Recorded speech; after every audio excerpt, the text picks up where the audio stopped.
Welcome to the very last Monstober Werewolves video. Today we're going to talk about the 1981 movie The Howling.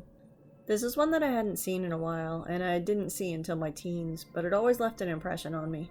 This is an interesting one because it starts out with a news reporter named Karen White. She's helping the police find a serial killer that's been stalking her, and when she finds him, he puts her in a really menacing situation.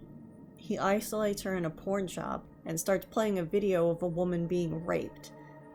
The scene's really effective, and when the killer, Eddie, advances on her, she begins to scream.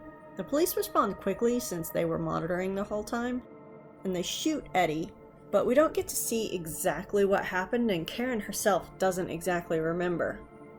It's an interesting and tricky way to begin a werewolf movie, getting us invested in a character by having her in peril, and then almost immediately disposing of that same threat. It doesn't matter. Karen's been so traumatized that she can't function well, and she definitely can't function immediately. She needs some time off, and she gets it, being sent to a secluded retreat by her doctor. Karen has severe responses to things, and it's a good representation of PTSD. They give her time off to heal, which is great, but there's still this weird weight to it. Certain characters are dismissive of her concerns, and her husband pretty quickly gets himself scratched by a werewolf, and also cheats on her. The women in this are treated like competent people or wilting flowers depending on the situation, but I think overall it's fairly progressive for the time. As it turns out, all of Karen's fears are well-founded, and the entire colony they're staying at turns out to be werewolves. Even the serial killer from the beginning turns out to have been a werewolf, and since he wasn't shot with a silver bullet, he finds his way out of the morgue and comes back to the colony to terrorize her some more. There are some genuinely tense scenes in this movie. The transformations are well done, and so are the costumes.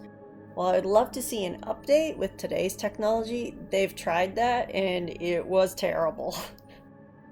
The werewolf costume in this one is a Krynos wolf with some really good facial features and some jackal-like tufted ears that always used to kind of make me laugh when I was younger. This is a fun design, and one that I really like. So it's terribly ironic and maybe a bit disappointing that instead of another cool, menacing werewolf at the end of the movie, we see that Karen has contracted the disease, and she turns into this weird little Yorkie-looking werewolf on live TV. The reaction to this is mild, to say the least, as we get to see people in a bar witnessing it and attributing it to special effects. Karen tried in a last-ditch effort to expose the colony, and her efforts were once again dismissed.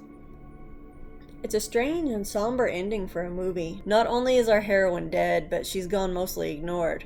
For a horror movie that tended towards psychological elements and depictions of trauma, to have it end in such a way is bleak, but I guess it matches the tone. You know, for a werewolf movie that helped shape the genre, there's not a lot of lore to pick out here. We know that they can change at will at any time, and their disease is transmitted through bites and scratches. The subsequent movies are not on the same level as this first one. The second one is silly, and an excuse to do some werewolf orgies. The third one's great, but only in a terrible way, and the others, including the 2011 reboot, are not great, and most of them aren't worth tracking down even as a curiosity.